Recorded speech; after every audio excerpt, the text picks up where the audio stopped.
जय श्री ओम नमः सिद्धेभ्यः।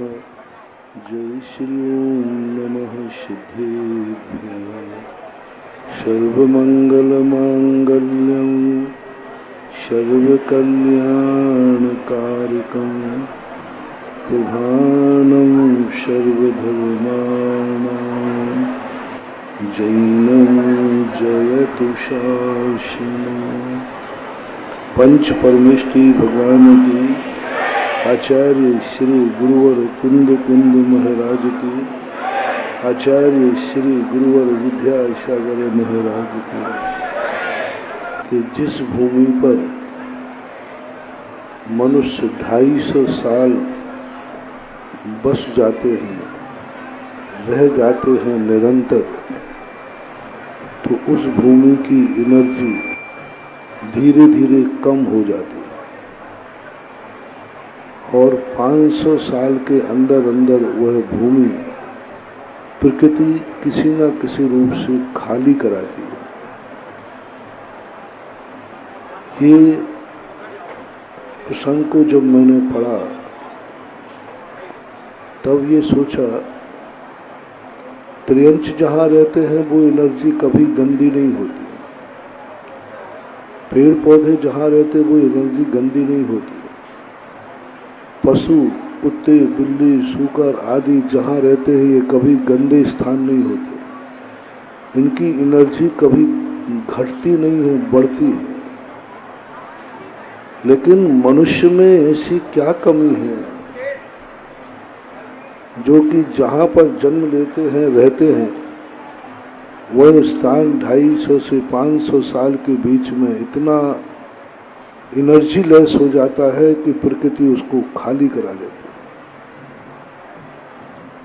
आज के प्रसंग में यह बात विचारनीय है, ऐसा क्यों होता है? हर व्यक्ति को सोचना है, जहां मनुष्य निकल के जाता है वह नियम से गंदा स्थान करके ही जाता है, शोषण करता है। जब दुनिया जन्म लेती है तो सबसे पहले वह माँ बाप को अशुद्ध करती है। परम उपकारी माँ बाप, और जैसे बालक ने जन्म लिया माँ बाप को सुबह सूतक लग जाता है। सबसे उपकारिणी माँ होती है और सबसे ज्यादा मनुष्य जन्म लेकर माँ को नुकसान पहुंचाता है, अशुद्ध कर देता है। जिस माँ ने जिंदगी में कभी बिना भगवान दर्शन के पूजन के भोजन नहीं किया हो, उस माँ को ये बच्चे के जन्म के होते ही 45 दिन तक मंदिर से वंचित हो जाती है। सबसे बड़ा पाप है ये दुनिया का, सबसे बड़ा पाप कर्म का उदय है दुनिया का कि तेरे जन्म से ही माँ को अशुद्धि का सूतक लग गया। 45 दिन क्या कहलाता है? ये कितना बड़ा पाप है, कितना बड़ा अंतराय कर्म है, कितना बड़ा नुकसान। 45 दिन तक माँ दर्शन करने नहीं जा पाएगी, 45 दिन तक वो अपने गुरुओं को आहार नहीं दे पाएगी, 45 दिन तक ना गुरु का दर्शन, ना शास्त्र पढ़ पाएगी, ना भगवान का दर्शन कर पाएगी। ये जन्म लेने का सबसे बड़ा पाप है। और जिस घर में जन्म लेता है पूरे घर को अशुद्ध कर देता है, पूरे कुटुंब को सूतक लग जाता है 10 दिन का। और स्वयं जन्म लेता है तो इतना अशुद्धि में जन्म लेता है कि परिवार का कोई व्यक्ति उसे छूता नहीं है। उस दाय कर्म को कराने वाले अलग प्रकार के लोग होते। जन्म के बालक को नहलाने वाले लोग अलग प्रकार के होते। तुम्हारे यहाँ अस्पताल में भी जन्मेगा तो वे नर्सें अलग ही काम के अच्छी कार्य के लिए होती। कोई भी उस बालक को छूता नहीं, जो छूता है वो कोई अलग कुल और जाति की होती है। तू जन्मते ही इतना अशुद्ध है कि परिवार के लोग तुझे छू नहीं रहे, परिवार के लोग तुझे हाथ नहीं लगा रहे, दूसरे जो निम्न कार्य करने वाले हैं उनको उनके हाथों से तू नहलाया जाता है, उनके हाथों से तू हाथ में उठाया जाता है। जन्म लेते ही तू किसी के हाथ में गया तो किसी निम्न आचरण करने वाली के हाथ में गया, जात कर्म कराने वालों के हाथ में गया। किसने शुरुआत की? ये सारे दोष आप लोगों के जन्म पर सारे संसार में लगते। इतना अशुद्ध हो गया कुटुंब के तेरे जन्म पर, मुनिराज भी तेरे घर में मुनिराज को भी नहीं छू सकते, कमंडल भी नहीं छू सकते। इन सारी विशेषताओं को लेकर के सारा संसार भरा पड़ा है। लेकिन आज एक कोई नई दशा प्रकट हुआ, नया स्वरूप प्रकट किया। एक कैसा पुण्यात्मा जीव जन्मा, कैसा पुण्यात्मा जीव जन्मा कि जिस माँ की गोद में जन्म रहा है उस माँ को तीर्थंकर के जन्म के बाद सूतक नहीं लगता, सुआ नहीं लगता। तीर्थंकर इतनी सबसे बड़ा इनका पुण्य देखो, संसार का ऐसा एक बालक नहीं है जो इतनी शुद्धि के साथ जन्मे, और ये माँ के पास जन्मे, इतनी पवित्रता के साथ जन्म लिया। माँ को 45 दिन का सूतक नहीं है, तीर्थंकर की माँ। पिता को कोई सूतक नहीं होता, कुटुंब को सूतक नहीं होता। माँ को अशुद्ध तो किया ही नहीं है, साथ में इतना पावन कर दिया, इतना पावन कर दिया कि वो माता सबसे ज्यादा, जैसे मैंने कल कहा था, सारा जगत उसकी पूजा करता है। और स्वयं इतने पावन होके जन्मे, इतने पावन होके जन्मे कि आज सुबह काल आपको दृश्य देखा होगा कि जन्म के बालक को कोई निम्न जाति के लोग उठाते हैं, और आज जन्मे हुए बालक को कौन उठाने आया? संसार का सबसे बड़ा उच्च गोत्री कोई है देवों में, तो सौधर्मेंद्र इंद्राणी उसे उठाने आई। अरे तुरंत का जन्मा बालक था, कोई दाई लगा देता, कोई निम्न जाति के लोग उसे उठा के नहला देते। इंद्राणी स्वयं आ गई उस बालक को छूने के लिए, और इंद्राणी ने उठा करके वो बालक जो है कि तुम्हारे द्वारा मंदिर भी नहीं जा पाओगे, देखो यह बालक को अभी उठा करके सौधर्मेंद्र वहां ले जाएगा जहां अकृत्रिम चैत्यालय है। कितना पावन है ये बालक, यानी तुरंत का जन्मा बालक वहां जा रहा है जहां अकृत्रिम चैत्यालय बने। 5 मेरु 80 दिन धाम शब प्रतिमा जी को वहां जाकर के नहन करेगा, और घर में किसी बाथरूम में नहीं नहाया जा रहा है। बालक को छूना ही अशुद्ध है तुम्हारे, पर उसके नहाने वाला जल तो इतना शुद्ध होता है, इतना शुद्ध होता है कि उसे घर के बाथरूम में भी नहीं डालते, वह उठा करके कहीं बाहर फेंक देते। और आज इस बालक का क्या, अभी गर्भ से आया है, अभी इसका किसी ने नहाया नहीं है, और इतना पावन है, इतना पावन है कि मेरू पर्वत पर जाकर के जहां कृत्रिम चैत्यालय बने वहां इसका नहन होगा, वहां नहन होगा। देखो तो सही, और कौन से जल से होगा? क्षीर सागर के जल से। और इसके ऊपर ढला हुआ जल गंदा नहीं होगा, गंदा नहीं होगा, इतना पावन पवित्र होगा कि सारे देवता इस तुरंत से जन्मे बालक के निकले हुए जल को एक एक बूंद के लिए तरस जाते हैं। 1008 कलश, और एक कलश मालूम कितना बड़ा है? 8 योजन गहराई वाले, 4 योजन चौड़ाई वाले, 1 योजन मुख के कलश धरे शिशु राजा। इतना बड़ा कलश 48 किलोमीटर तो गहरा है, 96 किलोमीटर गहरा है। सुनना थोड़ा जबलपुर वालों, एक कलश भगवान के ऊपर ढाला है, 96 किलोमीटर तो गहरा है, 48 किलोमीटर चौड़ा है, 12 किलोमीटर का मुख है। भाखड़ा नंगल बांध तो नहीं है? भाखड़ा नंगल बांध भी 96 किलोमीटर गहरा नहीं है। 96 किलोमीटर गहरा है ही नहीं वो। 48 किलोमीटर चौड़ा तो हो सकता है, लेकिन 96 किलोमीटर गहरा आज तक संसार में कोई बांध नहीं है। समुद्र ही 96 किलोमीटर गहरे नहीं है कई स्थानों पर। इतना बड़ा एक कलश, और ऐसे कितने कलश हैं? 1000। एक कलश यदि लुढ़क जाए ना स्वधर्म से, पूरा जबलपुर तैरता हुआ दिखेगा। एक कलश यदि लुढ़क गया किसी कारण से, तो पूरे जबलपुर में कोई बचने वाला नहीं है। और नर्मदा नदी और जबलपुर सब एक मेक हो जाएंगे। बरगी बांध भी पता ही नहीं चलेगा कहाँ, एक लोटा कर दे।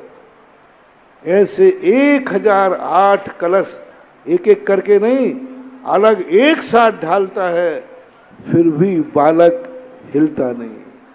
तुम्हारे बालक को एक लोटा डालो, यूं करता है। हाँ, और ये 1008 कलश इतने बड़े डालेंगे और साम सौम मुद्रा में जाके बैठ जाता है। अतुल बल के धर। भगवान महावीर स्वामी के संबंध में ये विकल्प हो गया था सौधर्मंद को, क्योंकि उनकी काया छोटी थी। कितने बड़े कलश सहन कर पाएगा कि नहीं कर पाएगा। कहीं मैंने ढाला और बालक बह गया तो, और बह गया तो सीधा मेरू के नीचे गिरेगा। और कुछ हो गया तो विचार करने लगा, मैं क्या करूं, मैं क्या करूं, मैं क्या करूं। अभिषेक तो करना है। तो महावीर स्वामी जब बालक अवस्था में थे, ये लोग मुझे इतने ऊपर लाकर कपड़े उतार दिए, मेरे पलौथी लगा के बैठा दिया, और कुछ कर ही नहीं, तमाशा देख रहे। मुझे क्यों बैठा दिया? तब बालक अवध ज्ञान से जानता है, अरे इनको संदेह हो रहा है, ये छोटा सा 1 फीट का बालक इतने बड़े कलश कैसे सहन करेगा, ये संदेह हो रहा है। तो महावीर स्वामी ने बालक अवस्था में अपना थोड़ा अंगूठा हिला दिया, और जैसे ही अंगूठा हिला पूरा मेरू हिल गया। सौधर्मंद घबरा गया। अचल मेरू जो कभी नहीं हिलता कैसे हिल गया? अरे रे, मैं भगवान के बल पर संदेह कर रहा था, ये तो भगवान ने ही दिखा दिया। रे सौधर्मेंद्र, मेरे अंगूठे में मेरू को हिलाने की ताकत है। तुरंत कलश ढाल। ऐसा है अलौकिक। 10 अतिशयों से रिद्धि से 10 अतिशयों को लेकर के जन्म हुआ इनको। क्यों है इतने पावन है इनके शरीर में? देखो, बहुत बड़ी बात, आप लोग जब जन्म लेते हैं तो सब अशुद्ध हो गया, मैं बता चुका। इनके जन्म से अशुद्धि क्यों नहीं हुई? क्योंकि इनके शरीर में कभी मलमूत्र नहीं होता। जन्म से मलमूत्र नहीं होता, पसीना नहीं आता, कभी इंद्रियों में से 9 मल द्वार नहीं बहते, नासिका से नासिका नहीं बही, कर्ण मैल नहीं, नेत्र मैल नहीं, आंसू नहीं, कभी कुछ नहीं, कोई मल होता ही नहीं इनके शरीर में। कितना भी भोजन करना, ये मलमूत्र से रहित होते, कभी भी लघु शंका नहीं जाते जिंदगी में। जन्म से, जिनके जन्म से ही ऐसा अतिशय हो कि मलमूत्र से रहित हो, इनका शरीर का जो खून होता है वो लाल नहीं, दूध के समान सफेद होता है। अतुल बल के धारी होते, वज्र सब नाराज संगन होता है, शम चतुर संस्थान होता है। ऐसी यह अनेक विशेषताओं के 10 अतिशयों से लेकर होता है। इनके शरीर का जो गंधोदक है, महानुभाव देवता आज तक किसी संसार के किसी भी कार्य में अभिषेक के समय एक साथ इकट्ठे नहीं होते, कभी नहीं होते। एक मंदिर में सारे देवता अभिषेक करने इकट्ठे हुए हैं, ऐसा कभी नहीं होता। अष्टांग का पर्व भी होता है तो वो अलग अलग जिनालय होते हैं। चारों निकाय के देव किसी कार्यक्रम में एक साथ एक ही स्टेज की तरफ देखते हैं, उसका नाम है जन्माभिषेक। चारों जितने भी देवता हैं, चाहे व्यंतर हो, चाहे आकाश में ज्योतिष हो, चाहे भवनवासी हो, चाहे हर देवता इस समय मेरू पर्वत पर होता है और एक तक भगवान के अभिषेक को देखता है और गंधोदक के लिए तरसता है। जन्म कल्याणक का गंधोदक वृत्ति तो नहीं लेंगे, प्रतिमाधारी तो नहीं लेंगे, हम लोग तो नहीं लेंगे, लेकिन आप ग्रस्तों के लिए बहुत मांगलिक है। ग्रस्त अवस्था को संसार संभालने वाले, सुख समृद्धि करने वालों से मैं सदा कहता हूं, आप अपने घर में, फैक्ट्री में सुख समृद्धि चाहते हैं तो जब भी कहीं जन्म कल्याण मिले, जन्म कल्याणक का अभिषेक जरूर करना है। और वो जन्म कल्याणक के जरूर के गंधोदक को आप ले जा करके स्वयं लगाना, परिवार को लगाना, फैक्ट्री में डालना, जहां भी जो तुम आप जाना, क्योंकि ये गंधोदक सांसारिक दृष्टि से आपके लिए बहुत शुभ होता है। इसलिए यह जो गंधोदक, सारे देवता आकर के इस गंधोदक को लेने का परिणाम करते हैं। और आज जबलपुर के अंदर यह कार्यक्रम आज बताते हैं कि यह कार्यक्रम, हालांकि मैं तो पहले ही जान गया था, शिल्पी मूर्ति बनाने के पहले मूर्ति को देखता है और ग्राहक मूर्ति बनने के बाद मूर्ति को देखता है। मैंने तो ध्वजई ने बता दिया था कि ये पंच कल्याणक ऐसा होगा, जो सारा जगत कह रहा है कि ऐसी गर्मी में कैसा होगा। उन सबसे कहना, आकर देख लो यहाँ गर्मी है कि मौसम क्या बना हुआ है। बताओ पंडाल में बैठने वालों कितनी गर्मी लग रही, इससे ज्यादा गर्मी तो तुम्हारे घर में है। मुझे मालूम है, क्योंकि मैं जब हार को जाता हूं तो पता कर लेता हूं। यहां से ज्यादा गर्मी यहां किसी को गर्मी नहीं लग रही। गर्मी लग रही होती तो अभी तक रुमाल यूं यूं हो रहा होता ज्यादातर। तो ऐसी स्थिति को लेकर के आपका ये जन्म कल्याणक आज जुलूस के लिए प्रदीप भैया प्रतिष्ठाचार्य ने इसलिए कह दिया था कि हम जब 9:15 कहेंगे तब 10:15 बजे आएगा, क्योंकि भारतीय टाइम, भारतीय समय, इंडियन टाइम प्रसिद्ध है। लेकिन ठीक 9:15 बजे मुझे अपना कार्यक्रम बदलना पड़ा। मैंने कहा ये 10 बजे तक आएंगे, तब तक तो मैं चर्या करके आ जाऊंगा। लेकिन इन्होंने ऐसा समय से काम किया कि मुझे चर्या का कार्यक्रम पोस्टपोन करना पड़ा। तो समय पर इसे, और सबसे बड़ा सुख तो आज ये होने वाला है, ये सबसे बड़ा मांगलिक कहलाता। कल मैंने बड़े विस्तार से कहा था, घर का मुखिया मर ना पाए और आगे की पीढ़ी तैयार हो जाए, और वो कितनी पीढ़ी देख पाता है ये उसके पुण्य के ऊपर आधारित है। इसी प्रकार धार्मिक कार्य, मैं बहुत बार क्षेत्रों पर जाता हूं अंतिम कार्य करने के लिए, बहुत बार जाता हूं मैं क्षेत्र, और ये सोच के जाता हूं कि बस अंतिम कार्य है, इसको देखकर फिनिश करूंगा, मैं सदा के लिए इस मंदिर से, इस क्षेत्र से फ्री हो जाऊंगा। लेकिन वहां जाके देखता हूं कि जो कार्यक्रम करना था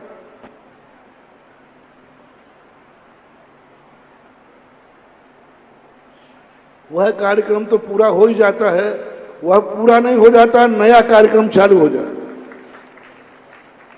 एक बिजौलिया करके तपोदय है पारसनाथ की केवल ज्ञान स्थली, मैं कम से कम 1900 कितने से है, 95, 96, 97 से एक छोटा सा कार्यक्रम को जाता हूं कि भाई चलो ये कार्यक्रम मैं पूरा कर लूंगा। और जितने बार गया, जितने बार पंचकर्णक किया, तो वो पंचकर्णक तो छोटा हो जाता है और अगली बार पंचकर्णक की भूमिका नहीं बन जाती। मैं 4 बार होया। अब मैंने इस बार चतुर्मास किया था कि चलो इस बार अब पूरा बिजौलिया कार्यक्रम को पूरा करके आऊंगा, फिनिश कर दूंगा, कोई कार्यक्रम शेष नहीं रहेगा। लेकिन इस बार आने के बाद वो कार्यक्रम हो गया, अब इतना बड़ा कार्यक्रम वहां बिस्तर गया। अब वो लोग इस कार्यक्रम, पूरे कार्यक्रम एक तरफ, आगे जो होगा वो एक तरफ। तो ये नियम है, एक फैक्ट्री बंद नहीं हो पाए, दूसरी फैक्ट्री चालू हो जाए, ये शुभ संकेत है, शुभ संकेत। इसी प्रकार यहां होने वाला, अभी जबलपुर का पंचकल्याणक पूरा नहीं हुआ अभी, और भेड़ाघाट के पंचकर्णक का आगाज हो रहा है। ये शुभ संकेत है, बहुत शुभ संकेत है। और भेड़ाघाट का पंचकणाक भी एक ऐसा सगुन बन के आ रहा है जो भगवान के जन्म कल्याणक के दिन उसका चयन होगा। जन्म कल्याणक के दिन पात्रों का चयन होगा, और जो भगवान के जन्म कल्याणक पर पात्र बनेगा वो तो नियम से अतिशयों से अपने आप भर ही जाए। जन्म कल्याणक के दिन पात्र की बोली लेना, भगवान के जन्म कल्याणक के लिए दिन अपने आप में भेड़ाघाट का जो पंचकणाक का आगाज हो रहा है, पात्र चयन हो रहा है, वह अभी बता रहा है पूत के लक्षण पालन। जिसकी पात्रों का चयन करने का दिन इतना शुभ, इतना अच्छा है, वह पंचकल्याणक कैसा होगा ये तो जबलपुर वाले देखेंगे, हम भी देखेंगे, और आकाश में बैठे भी देखेंगे। ये मत समझना कि जबलपुर का पंचकणाक फर्स्ट है। मालूम मेरा रिकॉर्ड क्या है? जिसको फर्स्ट करता हूं उसी को सेकंड करता हूं, इसी का नाम विकासवाद है। ये पंचकल्याणक भी भेड़ाघाट का भी एक अपने आप में मिसाल रूप से बनेगा, क्योंकि आज जो शुभ दिन निश्चित हुआ है, आज भगवान के जन्मदिन का पात्रों का चयन निश्चित हुआ है यह, और आज गुरुवार का दिन है। और ऐसे दिन में होना जहां 10 अतिशयधारी भगवान मेरू पर्वत से अभिषेक करके लौट रहे हैं, अभिषेक करके लौट रहे हैं। 1008 कलशों से अभिषेक हो गया। कहने के लिए तो बहुत है, जन्म कल्याणक आदि के ऊपर तो बहुत विषय होते हैं बोलने के, लेकिन समय की मर्यादा है। और अभी अपन इन भगवानों को यहीं विराजमान करेंगे, नई पीढ़ी तैयार करेंगे, नया पंचकणाक तैयार करेंगे। जबलपुर में भी मैं इसलिए आया था कि चलो हनुमान ताल का जो भी कार्यक्रम है पूरा हो जाए। मुझे क्या मालूम कि यहाँ 24 ही बन जाएगी। और अभी भी ये मत समझना कि ये पूरा हो जाएगा। जैसे ही ये पूरा नहीं हो पाएगा, पता नहीं शास्त्र में अब और क्या होगा। एक 24 पूरी नहीं हो पाई, देख लीजिए कितनी बड़ी बात। एक 24 जो नाम कह रहे थे लोग कि महाराज 24 नाम मिलना मुश्किल है, अब 24 नाम तो पूरे हो गए। लेकिन लोगों में तलब लगी कि नहीं, हमें भी 24 ही मिलना चाहिए। तो अब देखो, ऐसा भारत में कभी हुआ कि एक पाषाण की 24 और एक चांदी की 24। पाषाण की 24 से ज्यादा मूल्यवान चांदी की है, क्योंकि ये चांदी के भगवान बनाना, चांदी के भगवान बनाने का भाव करना कोई साधारण सगुन नहीं। भले वो 9 इंच की मूर्ति है, लेकिन चांदी की है। गर्भाला भी चांदी का, वेदी भी चांदी की। कोई साधारण काम नहीं हो रहा है आपके जबलपुर के शास्त्र तीर्थ क्षेत्र में। एक और पाषाण की 24 के दर्शन करेंगे, दूसरी ओर जब रजतमयी 24 के दर्शन करेंगे। जब पाषाण की 24 बनने का भाव हुआ तो पूरी होने पर चांदी की हुई। मैं कुछ नहीं कह सकता हूं, चांदी की 24 पूरी होने के बाद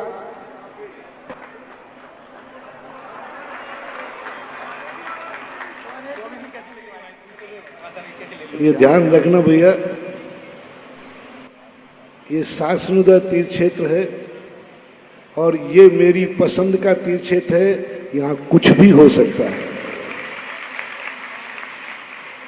कुछ भी हो सकता है।